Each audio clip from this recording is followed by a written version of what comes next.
Welcome home to USA Global TV and Radio, a place where dreams take flight, with authentic storytelling, diverse perspectives and meaningful conversations, where global stories unite and bridges are built beyond all borders. Discover world-class education, entertainment, hope and inspiration. Together, we're building bridges worldwide. Subscribe to our channel, USA Global TV. Download our app, USA Global TV. Be our guest or join our team. Visit usaglobaltv.com. Thanks to our founder and executive producer, Dr. Jacqueline Kerbeck. Music score by Yeffy Tang from Cloud Road Music. Voiceover artist Mike Porter. Creative direction by Paul Garcia. USA Global TV and Radio. Your home for global connection. All rights reserved. This video and its contents are the exclusive property of USA Global TV and Radio. Unauthorized use, duplication or redistribution in any form is strictly prohibited.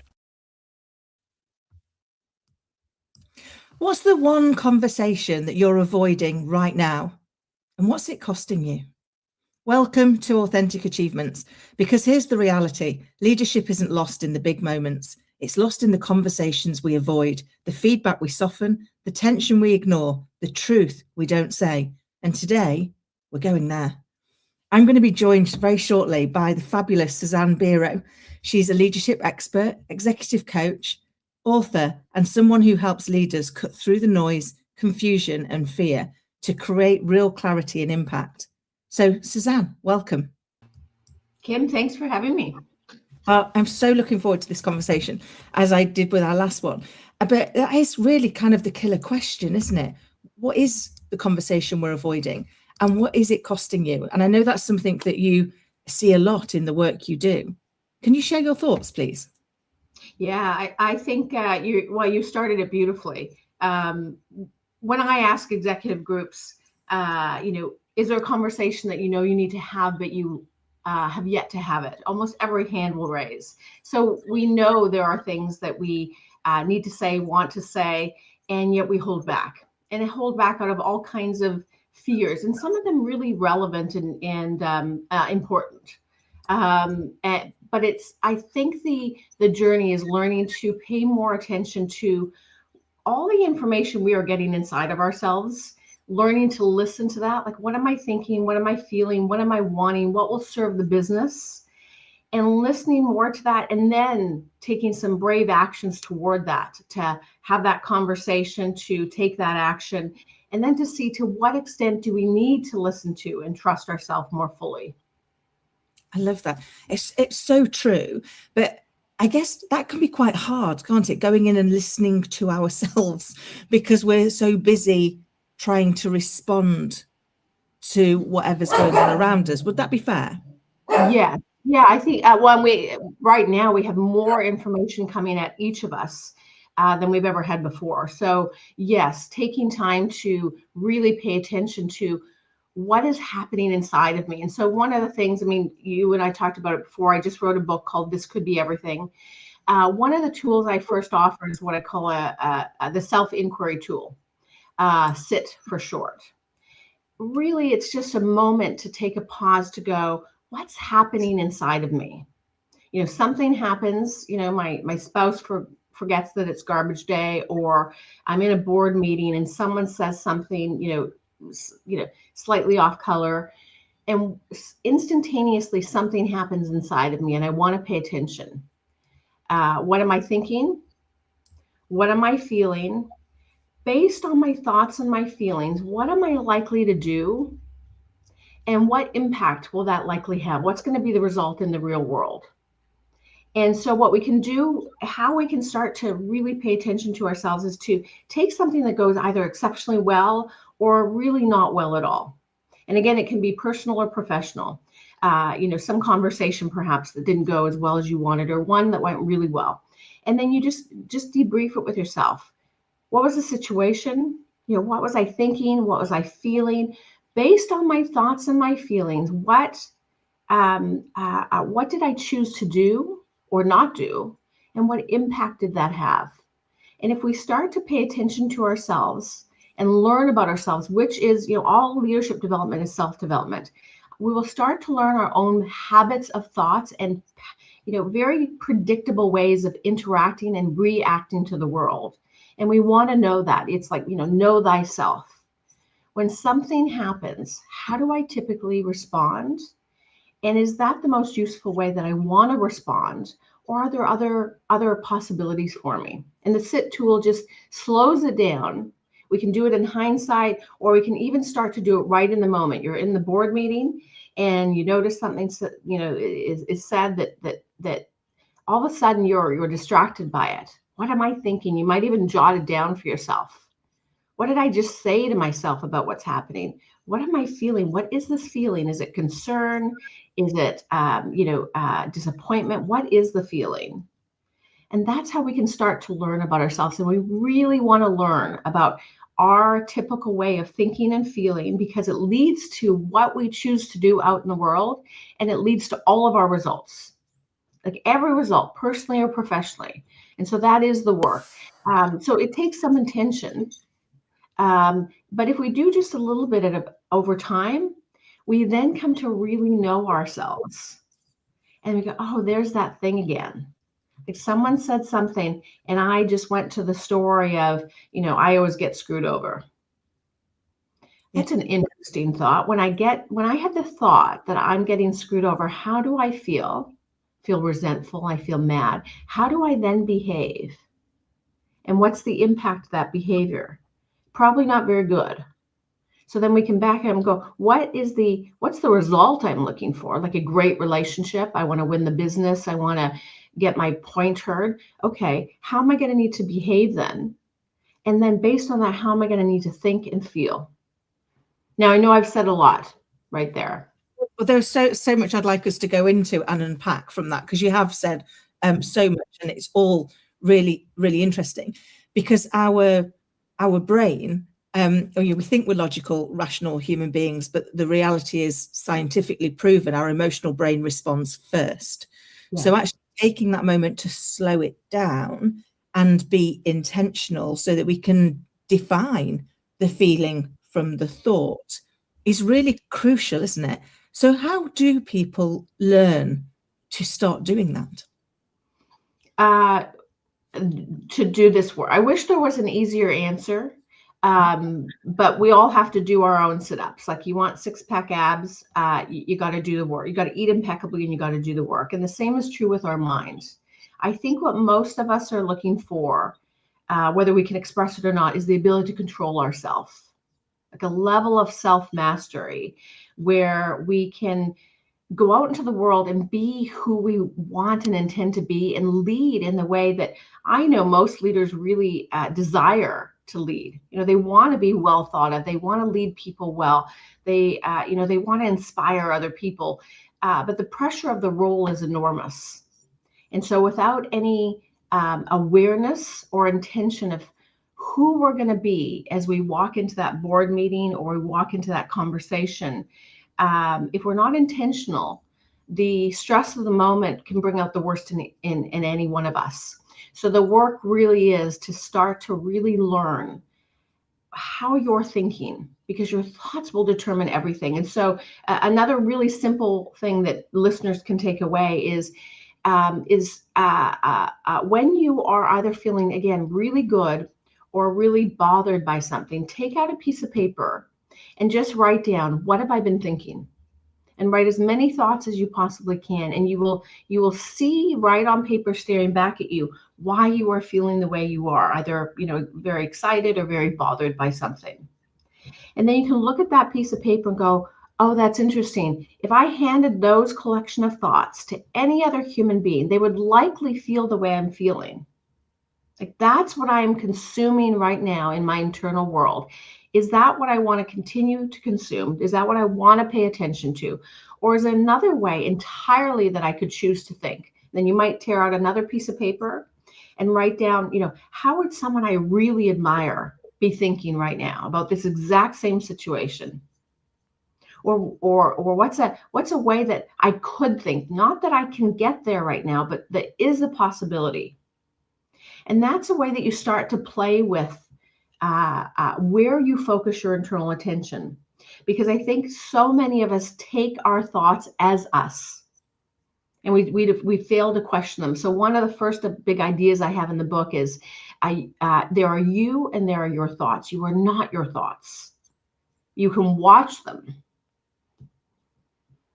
That's really hit home for that part that says our thoughts are not us, because we do often muddle that up, don't we? I'm thinking it, therefore it must be me. And yet I know with my little girl, I'm constantly telling her, like, your thoughts and your actions are things you did. You are separate to those. You have the opposite is also available to you. You make a choice that doesn't serve you, you can make a different choice. And the same it is true, isn't it? If the thought, if the thought isn't serving us, we can choose to think something differently, but we have to be intentional. And I think that is, for me, one of the most crucial parts of kind of the conversation we're having is, as you so eloquently put earlier, you have to do your own sit-ups. No one can do it for you. You've got to go and sit with your thoughts, your actions, your feelings. But once you do that, you can really bring home the clarity, because I think that's the piece that we're really searching for, isn't it? Is clarity. Once we get clear, we're able to step in and own it. But what holds us back often is that lack of clarity. But what do you think is the real cost of avoiding that clarity as a leader? Well, I think without knowing ourselves in the way that we've just been discussing, life is very chaotic, confusing, relationships are disappointing and frustrating. And we don't get the results, or we can't get consistent results with and through people, which is nothing other than leadership. Leadership is, the ability to work exceptionally well with and through other people, both at work and at home, because we work with and through other people to maintain a life and a family. And so it's just, if we don't do this work, all of life is not as enjoyable or rewarding or successful in any capacity. When we do this work, we are clear, then we understand what is happening, because we understand first and foremost what is happening within us. And, this idea that, I'm not my thoughts, I think is a really big one. It's the first thing that I want to try to create in the clients. It's the first big idea in the book is, because if you can create the thought and almost watch your thoughts, now you have time to play around and go, oh, interesting. I don't have to take, I have to believe every thought I think. I don't have to take all my thoughts so seriously, believe all these stories I tell myself. There's just a bit more area to move around and a little bit more levity and lightness. And we do this in some facets right now, every one of us. And I'll give you an example that's in the book is, we all have had the experience of being cut off in traffic. So someone cuts us off. And, I know for me, sometimes my first thought is that jerk. And I'm mad right away. And I think, wow, where did all that anger come from? I was just having a good day a second ago. But that must have existed inside of me for something so simple to pull it out. Because there's other days where I'm driving, someone cuts me off, and we've all had this experience as well, which is, whoa, that person must be in a hurry. There must be an emergency. I hope they're okay. Thank goodness that's not me. Let me move aside. Same situation, but two entirely different ways to think about it. Instantaneously, this occurs.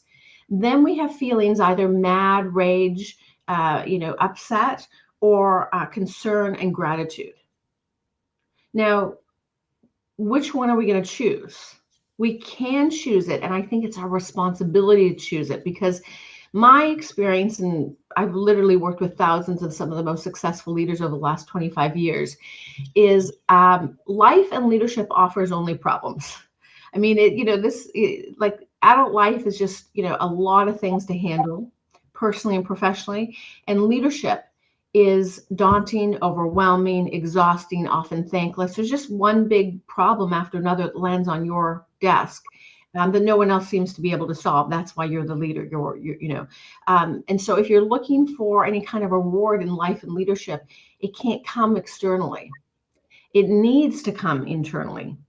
And so what each of us chooses to focus on internally and feed ourselves with matter so that when something happens, like the person cuts you off in traffic, or a deal goes sideways, or you lose a major, a key talent in your organization, how you choose to respond can be highly effective. But it won't be highly effective if you've just rehearsed anger and frustration endlessly, which is very easy to do. I think it's our natural default. So this is the work of all leadership development, is what am I choosing to focus on internally? Because I will create that out in the external world. It can't be any other way. That's so true. So it's making me smile about the kind of being cut up in traffic, because I hadn't realised until your children play things back, don't they? That I clearly have a phrase, when somebody cuts me up and I'm not feeling my most generous, gracious, and wanting to say, there must be in a hurry and I hope everything's okay, which I do say often. I will say, wow, they're a genius, aren't they? I didn't realise until Scarlett started going, Mummy, they're being a genius, when she sees people doing something that they're not supposed to do. And it's like, okay, I probably need to think about that. I've been intentional in making sure I'm not using a word that I don't want her to pick up on, or I'm not trying to put out negative energy. But even so, I've just defaulted to a different word. The feeling sometimes is still frustration, not anger. I've managed to move past anger, but I am still a bit like, oh, that's it, I'll drive for you. Don't you worry, I'll drive on your behalf, because I actually now do something extra because you've made that choice. And it's made me really think through, what am I feeling and what's that taking me back to about what's happened. And what I really like about what you share in the book is it's as important to understand when things are going well as when things are going badly, because we tend not to do that. I don't know if it's just because I'm British, and we can be really good at developmental feedback. We'll tell you exactly where you were, exactly what you were doing, exactly what impact it had. We're all over it. But if we see you doing something well, we'll go, good job, Susanne. Yeah. And that's it. So we almost inadvertently are constantly looking only for the problems, because that's the thing that seems to get the most data, the most information. And yet what you're sharing in the book and what you're sharing with us today is it's as important to go to the same level on what's going well if we want to recreate more of what's going well. Have I understood that correctly? Yeah, perfectly. And it's actually some of the work of David Cooperrider out of Case Western University years ago. He called it appreciative inquiry, where it is, if we, to the extent that we focus on problems, we have a life filled with problems. We can come up problems at the other side to say what's really working, either within an individual, within a team, within an organizational system, or quite frankly, the world. And if we look at that and we start to fan the flame of what's already working well, we can get more of that. And it certainly is an exceptional approach to human beings, because we know this from our own experience. I mean, if people keep telling me what I'm doing wrong, it's incredibly deflating. It doesn't mean that delta feedback isn't important or useful. It's just if that's all that we're getting and that's all that we're doing, we don't create robust cultures. It's not enjoyable to be around. It's not a great way to raise children. And we know this from our own experience. I mean, just be around someone who is always critical of you, and you'll recognize how little you actually want to be around them. Most of us are doing this with others because we are doing it within ourselves. So the first place to start is to start to not just be your own inner critic, which is healthy and useful and, it keeps you humble, but also be your own inner champion. Like, what are you doing that you're really proud of? What are you really excited about? What have you been able to accomplish in your life? And hold both of those within yourself. Then you will naturally do it out in the world. But Kim, I love your example of even just being intentional with language, like, I think it's quite brilliant what you've, and then you can see it through, children are such a great mirror. That's where we get self-awareness from children. Absolutely. Teenagers, I have 2 of them. I get to see a lot of myself, too much sometimes. It's like your use of language, because I don't think we're ever going to have a time like when someone cuts you off in traffic or says something, that throws you under the bus in a meeting. We're never going to be so zen that that's not going to bother us. I don't think that's the point. I think I have a saying that when something happens, my first word to myself is ouch. When because it hurts in some capacity, something hurts, and I'm acknowledging it to myself. Well, oh, that hurt. And then it allows me to dissipate it for a minute to go, okay, I'm not going to pretend that felt great. But then I'm going to go, okay, I noticed that I'm upset or hurting about something. Okay. And similar to you've acknowledged with your daughter, wow, that's, what was the phrase? Genius. Yeah. That you're acknowledging so that you can dissipate to say you're a genius. And then that's your thing. Okay, I'm going to take over and drive for both of us. And you're controlling the only thing you can control, which is yourself. And I think it's useful to not deny the reality of when we're upset or hurt or frustrated or really pissed off.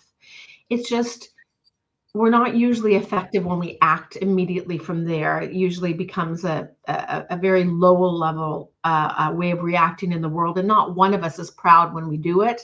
And it's not effective, and it doesn't lead to our own long-term success. We shoot ourselves in the foot. But having that kind of language or something that you can acknowledge to yourself, hey, something just happened and I'm feeling something, so give me a second. And you give yourself the space with that, that phrase. And for me, the phrase is ouch. That makes so much sense, because one of the things that I've learned in kind of over the years in doing the self-work, but also in raising children, because they are a great example, is that every thought actually needs a response. Because if you don't give it a response, it's going to keep coming back to you. That feeling that is attached to that thought turns up. So the fact that you're saying ouch means you've given it a response. And we sometimes don't realize that that's a good enough response.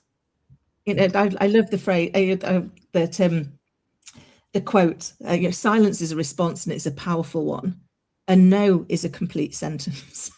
And I think sometimes we forget that. So we now go down a rabbit hole of, I'm now really going to overthink this thought, instead of going, actually, I've acknowledged you. And now I'm going to choose what my response is going to be, because I want to be in control of that. And sometimes we have to take a moment to recognize whether or not we're in the right space. And I guess one I'd share, I remember once being in a particular conversation, and I knew I was really struggling with how I was feeling. And so it was a personal situation. And so I shared, I'm just going to take 10 minutes. Because right now I'm struggling to find a response I'm going to be proud of. So I'm going to take 10 minutes. I'm going to deal with what's going on for me. And then I'm going to come back and we can have the conversation, and hopefully it'll be significantly more productive. Wow. That is some kind of self-mastery. That is beautiful. Thank you. If we could all do that, because what you've just described is incredibly challenging. And what I love that you've just done is you've given everyone listening language for it, because I think we don't have the language to say, I'm not doing okay right now. I need some time. Otherwise, whatever I do won't be beneficial in any regard. Yeah. Thank you. And it's so true, because I think it took me a long time to learn it, and I don't always get it right. But equally, what I learned is, if I do a response that I'm not proud of, I know me, I have to go and apologize. And that hurts even more, because actually I know I'm not going to like the apology. So I try and stay intentional and choose to take a step away first.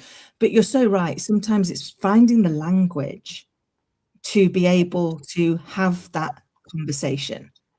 And that's the bit that we sometimes find hard. We find it hard with our children, and we find it hard with everybody else that comes into our life is actually, and something that Dr. Jacqueline, who heads the channel, often shares with us, is it's about giving yourself permission to be intentional, to go, actually, this not only what works for you, but what's going to work for me, and setting that intentionally so that we don't have to absorb everybody else's frustration and anger and hurt, but we do have to work on our own.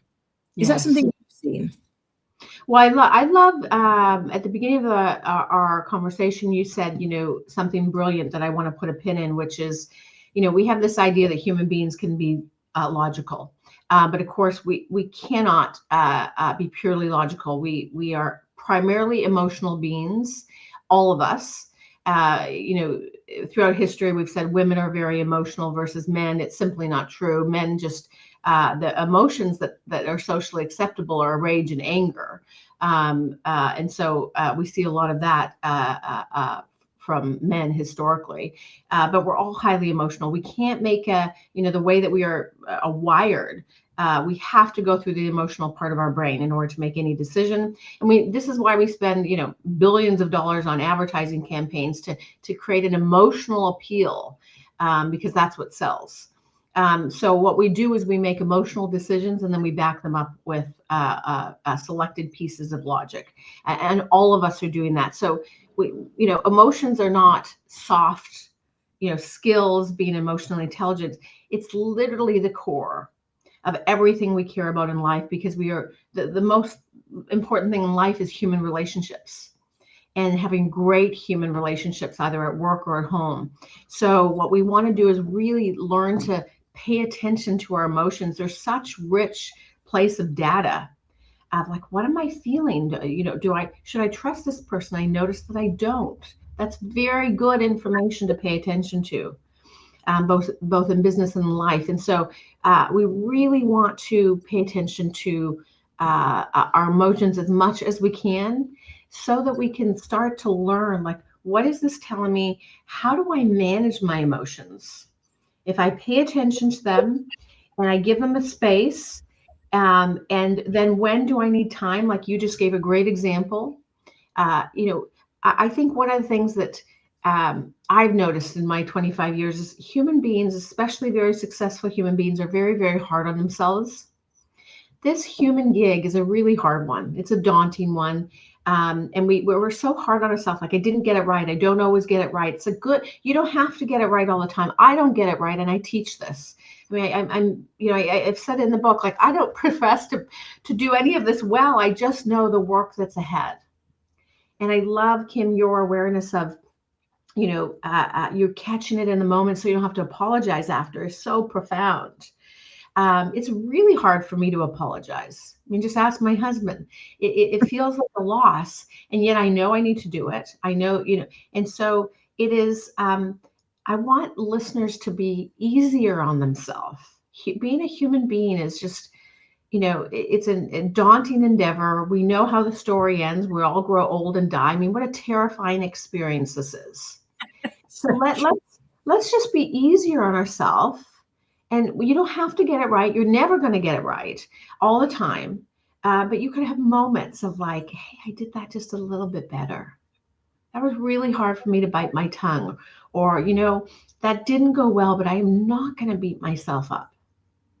I'm not going to do that. I tried my best. My best was, not super great. But I'm going to keep walking forward. And sometimes that's all we can do. And it's enough.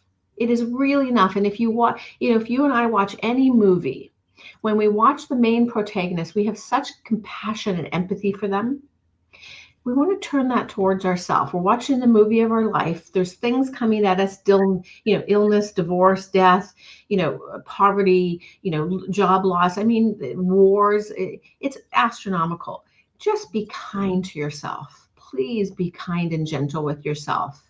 You are here listening. You are doing so much better than you can even imagine. That is so true, Susanne. And it resonates so much. For me, I see it with my little girl. And I think about how I talk to her versus how I talk to myself. And that's been one of my greatest moments to make a change, because I realize I'm saying something to her, but I'm not saying it to me. And she observes everything you do, say, and are. So if I'm doing and saying something to her that I'm not doing and saying to myself, she spots the disconnect. So I've learned so much more in the last 10 years of being her mum than I did in all of the years beforehand, which was, unless I can show that kindness to myself, I am not allowed to say I'm a kind person. Yes. That hurt, because I pride myself on being kind. And when I realized I was no longer allowed to carry that label until I started to be kind to me as well as others, it helped me make a change. Because you're right, there's a lot going on. There's a lot to try and handle. But what I really liked about what you were sharing is you used the term data of information. And actually our emotions are a form of data and information. And the thing we crave is more data, more information. Every business I've ever been to, they want more data, more information. Sometimes they get stuck in that paralysis analysis. I haven't got enough data points. But actually our mistakes are also just data. They teach us something we didn't know before. And so actually they're a good thing. And I think it was Warren Beatty who said that every time you make a mistake or a problem happens, you have to immediately think of 3 positive things. So as an example, the car's broken down. So we're immediately in the space of the car breaking down. He goes, isn't it great that I have a car? Isn't it great that I have somewhere to go to? Isn't it great I've got a phone to bring somebody to help me out in this situation? Because it helps the brain now start to see things that you want instead of things that you don't want, which it strikes me as a lot of around kind of what you share in the book, which is knowing you allows you to bring you to the world, and therefore the world responds in the way you would like it to, because you've gone in first, because everything happens in here before it happens out here, doesn't it? Yeah. Well, and what you've just touched on is so critically important for, there's a term, neuroplasticity. We used to believe that our brains were set by the age of 30. We now know this is not the case, that in fact, the more we think a thought, the more we will think that thought. And it is by repeating a thought that we strengthen in a very real way the neural connection in our brain. So we are literally building our brain each and every day by what we choose to think about.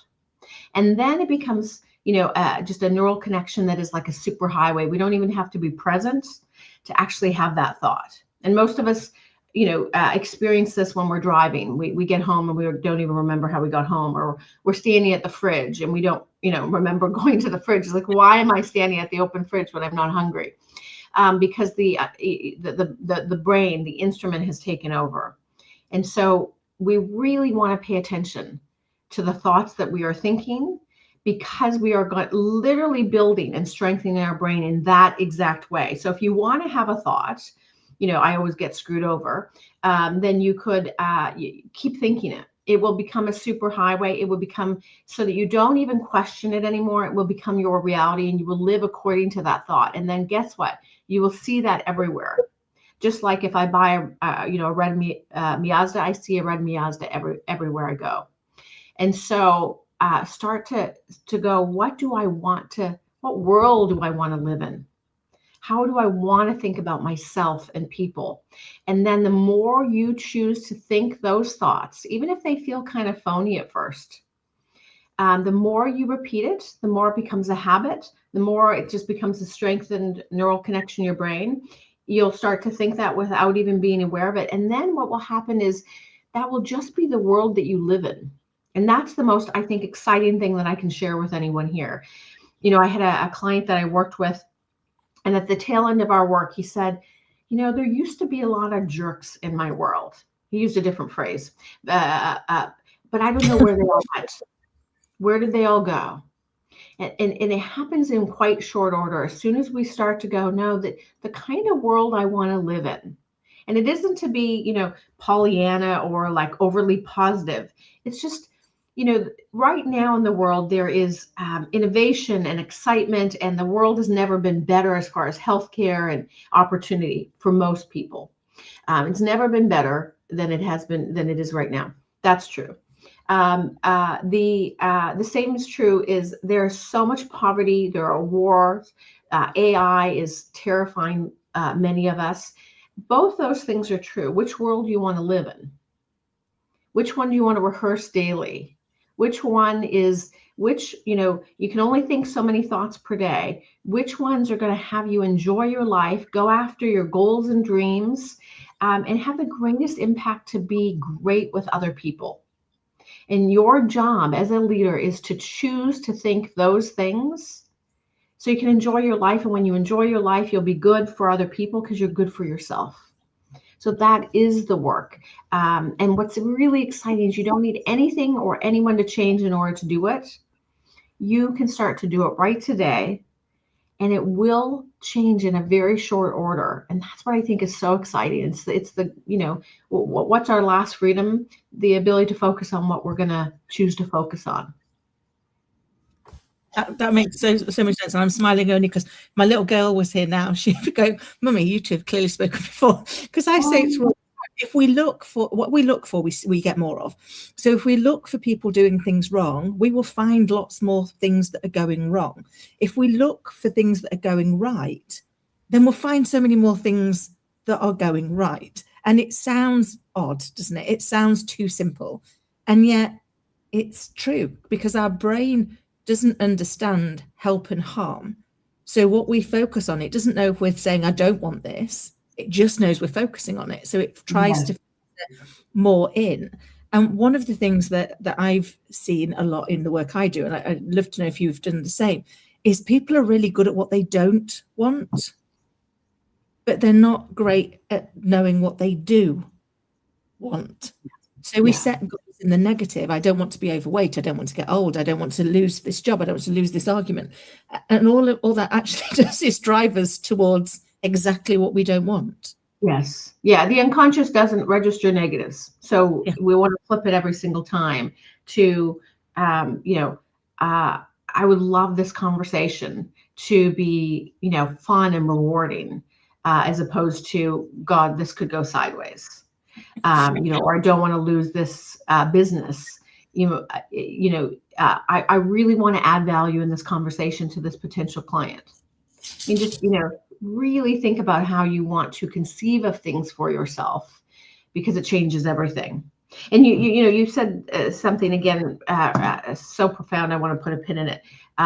It sounds so simple. It sounds too simple. And Lao Tzu, ancient Chinese philosopher, I think 15th century, said it exactly that way. My way is so simple, so easy to apply that very few will ever hear it or apply it. It really is this simple. And in some way it's simple, but it's very hard, because what you're going to have to do is let go of excuses. You're going to have to let go of old thoughts and stories, and you're going to have to actively think something new. And in that way, we almost become somebody new, because we start to think something different. We then feel differently. And based on our thoughts and feelings is how we choose to act out in the world. And then we get different results. It really is it's simple, but it is not easy to do. It takes some focus, some attention. But what's really exciting to me is that it pays off rather quickly. And then it gives us a control that I think many of us are seeking is, if all these, it's up to me. How do I want to be? And I get to learn how to control this thing called a human being that is highly emotional, to see if I can become who I believe I am deep within myself, and to show up with a kind of like lightness, funny, humor, connect with other people, make other people feel great, work well with and through them. I mean, then it just becomes more rewarding. And then things happen where, business lands in your lap, or, someone puts your name for it, and it's like, wow, it's all quite magical and fun. Oh, and easy. It is always such an absolute joy and delight to talk to you. I can't believe I've been so engaged in the conversation. And we're sharing on the screen for anybody that's watching us rather than listening. You're able to see how to get hold of Susanne and Susanne's book. And it is definitely worth a read. What I love is that you share such actionable items that we can do right now. So for everybody listening and watching, I hope you have found today's conversation to be as inspiring as I have, and are going to take that action to sit with yourself and just be present. What am I feeling? What am I thinking? What do I want to think and feel? Until next time, take care. Hey, you. Psst. Yes, you. Watching this right now. Are you creating content, a blog, a podcast, a newsletter, going live on Instagram or TikTok, and still not seeing real visibility or growth? Here's why. Anyone can post, anyone can go live, but not everyone is positioned to be taken seriously. Right now, people are going to YouTube to search for experts, for answers, for credibility. So while you're putting in the work, someone else is being seen as the authority. Not because they know more, because they're positioned better. Now imagine this. Your own professionally produced TV show, marketed, distributed, optimized with SEO so people can actually find you. Not just seen, but searchable, discoverable, positioned. You're trained, you're coached, you're guided. No experience necessary, but you do have to be coachable, because this is about stepping into a higher level. This isn't about doing more, it's about doing it right. We've already built the platform, 2 YouTube channels, a global audience, a Silver Creator Award. So the question is, how much longer are you going to rely on temporary visibility when you could be building real authority? If you're ready to be seen differently, go to usaglobaltv.com and apply to host your own show. This is for individuals who are serious about investing in their visibility, their credibility, and their growth. If that's you, we're ready. USA Global TV and Radio, where your voice becomes your platform. Executive producer, Dr. Jacqueline Kerbeck. Videographer, Paul Garcia. Voiceover, Ed Vargas. All rights reserved. This production is the exclusive property of the USA Global TV and Radio and may not be reproduced, distributed, or used without written permission. My Tummy Hurts by Dr. Jacqueline Kerbeck. Meet Jackie. She loves recess, running with friends, and laughing on the playground. At school, Jackie tries to play like she always does, but suddenly the pain comes back. Lately, something feels different and her tummy hurts, sometimes a little and sometimes a lot. With the help of a caring teacher, a nurse, her mom, and a kind doctor, Jackie begins to understand what her body is trying to tell her. Sometimes tummy pain is more than a simple bellyache. Some children live with conditions like ulcerative colitis or Crohn's disease. Jackie listens to her body. She asks for help. She knows she's not alone. And Jackie finds her way back to running, laughing, and being herself. My Tummy Hurts, a kid's guide to bellyaches and bathroom troubles by Dr. Jacqueline Kerbeck, available on Amazon and in fine bookstores around the world. In a world that moves fast, there's strength in the woman who moves with grace. Introducing Bay London, where confidence meets craftsmanship. Each piece is intentionally designed for the woman who knows her worth, crafted from luxurious Italian eco-fabrics that feel as good as they look. With elegant coverage, effortless support, and timeless style, our swimwear celebrates both your body and your essence. Founded by fashion expert Carrie Sykes, Bay London is made for women who want to feel sexy, stylish, and seen. From poolside to beachside, sunrise to sunset, Bay London outfits you for every moment that matters.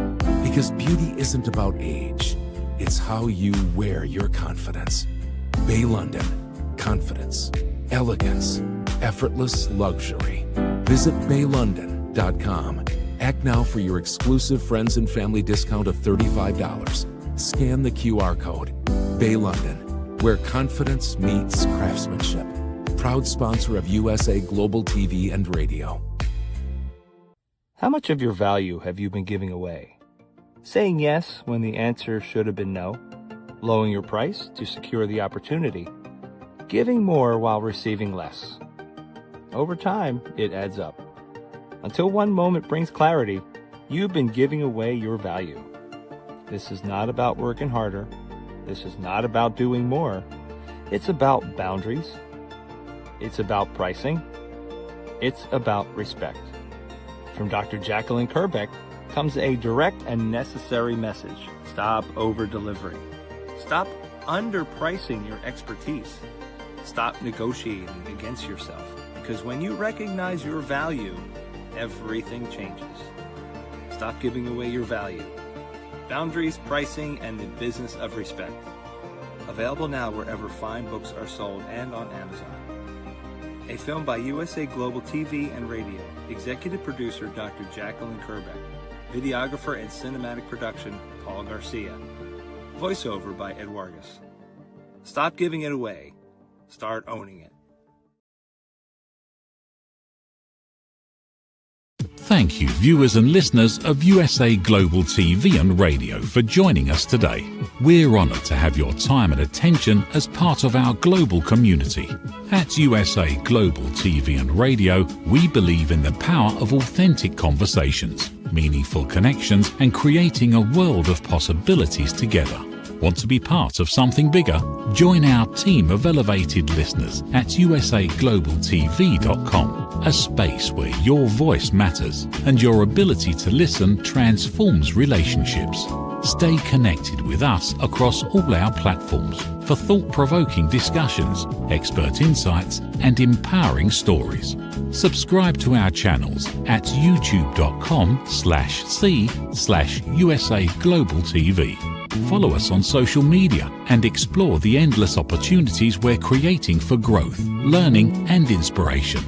Together, we're not just broadcasting, we're building bridges and changing lives one conversation at a time. For inquiries, contact us at info@usaglobaltv.com. Produced by Executive Producer and Director Dr. Jacqueline Kerbeck. Voiceover by Mike Porter. Creative direction by Paul Garcia. All rights reserved. Visit usaglobaltv.com to view our full terms and conditions.